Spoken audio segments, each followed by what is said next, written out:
Hello everyone, I hope you're all having a fantastic day. I'm Hunter, and today I'll be teaching you guys about the Sami people of Northern Europe. When I was researching for an indigenous group to do my project on, the Sami immediately caught my eye. Being from Canada and having to live in the cold for half the year, I've always been intrigued with how people used to live in the cold before modern technology. I always find it fascinating how people throughout history found a way to live in the most frigid places on Earth.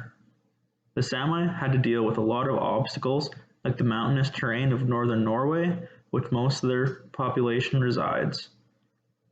Not even to mention that temperatures drop below 50 degrees in the winter almost every night, and food is hard to come by unless you're near the ocean or a river. The purpose of this study is to learn about the extraordinary group of indigenous people in Europe's far north, and also hopefully teach everyone in this class something new and exciting. I intend to learn how they manage to live in such extreme conditions and learn about their rich culture. Aspects of my main focus will include hunting, fishing and gathering, background, shelter, religion, and traditions. My main learning outcome is to distill knowledge in the mind of my classmates and try to connect the knowledge from my video to the knowledge and outcomes we are learning in class. I would also like to challenge my peers' knowledge on what they might already know about the Sami people. And lastly, I want the person watching to take something away from the video that they found interesting and tell someone else about it, because knowledge is power.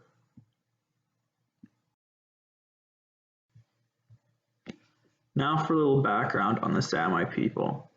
In the far north of Europe, ancient sounds, unique craftwork, and a particular language live side by side with the modern world. The Sami culture is the oldest culture in large areas of Norway. The Sami people reside in 4 different European countries: Norway, Sweden, Finland, and Russia, and the total population is believed to be around 80,000, and over half of whom reside in Norway.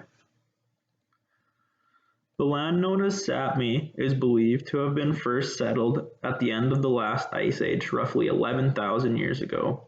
Archaeological discoveries in the northern Norway, some dating back over 10,000 years, show evidence of a continual habitation of Sami since that time. While the exact origins of the Sami are uncertain, it is believed that they are the descendants of the original post-glacial inhabitants. The first mention of the Sami in historical writings was written by the Roman historian Tacitus in 98 AD, who referred to them as Feni and described them as being poor with no weapons, horses, or houses. Like all circumpolar peoples of that time, the Sami survived by hunting and gathering. Slightly under half of the Sami people in Norway speak their native language, and the Sami speak a language that is a member of the Uralic linguistic group alongside languages such as Finnish, Estonian, and Hungarian. Norwegian and other Indo-European languages are not related to the Sami tongue. There were a total of 9 different but closely related Sami languages spoken in the Sami region, but today only 3 of those languages are used. Sami people from South Norway can communicate with close neighbors of Sweden, but cannot communicate with people in northern Norway.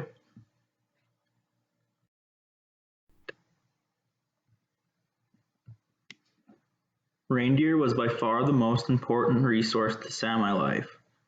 Reindeer are migratory, cold-weather tolerant animals which live in the Arctic tundra and subarctic taiga in North America and Eurasia.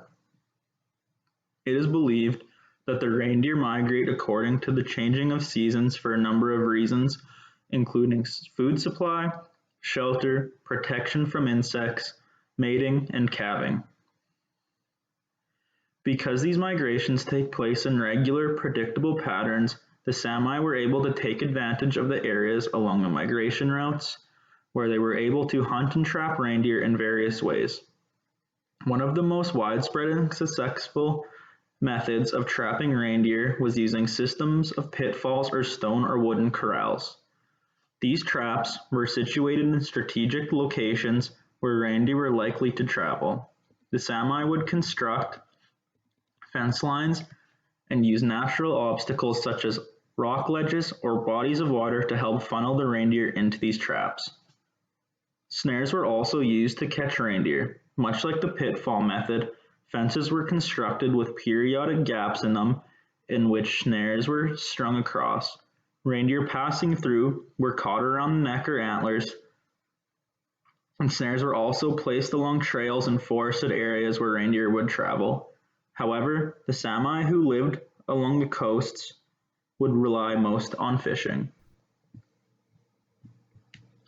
The Sami tribe's main type of dwelling is a tent called a lavo. The lavo is a type of seasonal dwelling. For the Sami people to choose a site, they must make sure that the surrounding environment reflects certain environmental values, such as altitude, average temperature, and food sources. The lavo is a temporary dwelling, meaning that the Sami tribe cannot be settled permanently. So they build the lavo to simply assist them in moving quickly with the reindeer herds. The lavo looks indeed very similar to an American teepee, however, it is not. Its position is usually a bit centered to the ground and therefore has the capabilities of enduring harsh winds from the tundra of Scandinavia. The overall completed design of the lavo is reflective of the community of the Sami tribe.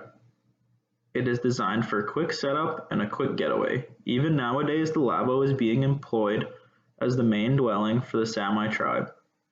Now the materials that were being involved in the building process of the lavo includes reindeer guts as a substitution for thread.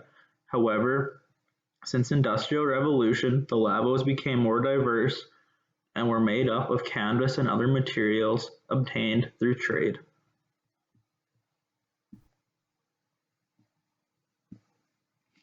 Although many of today's Sami people follow the Lutheran religion that is prevalent in Scandinavian countries, in the past the religious structure was a rich system of shamanic beliefs that was both polytheistic and animistic. Sami traditional spirituality holds that all things in the world, such as rocks, rivers, and trees, have a spirit and a life force. In addition, there are numerous deities and spirits which are seen as sacred. Among the Sami's polytheistic religious beliefs, four of the most important beings are the Father, the Mother, the Son, and the Daughter. Pardon my pronunciation for the next few words, for they are not of my native tongue.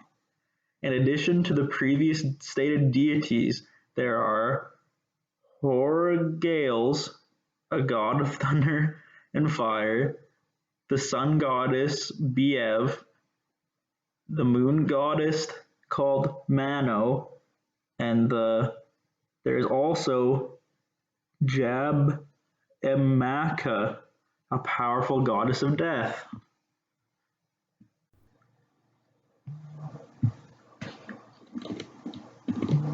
The Katukino Easter festival is not to be missed.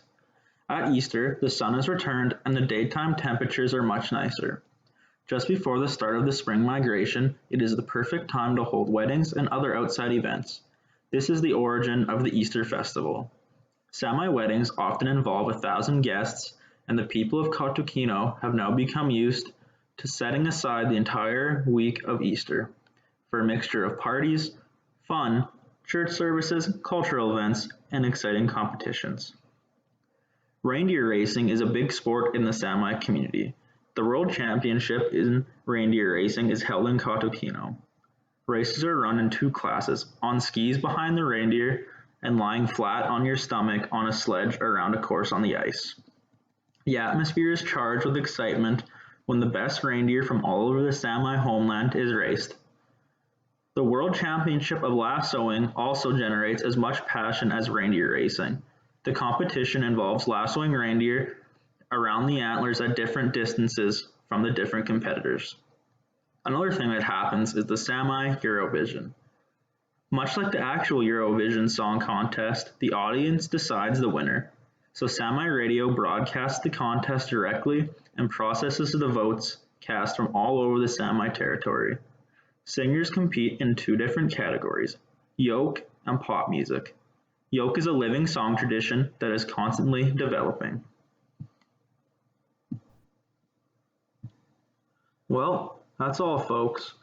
I really enjoyed making this video and learning about new Indigenous groups, and I really hope everyone else learned something new. Thanks for watching.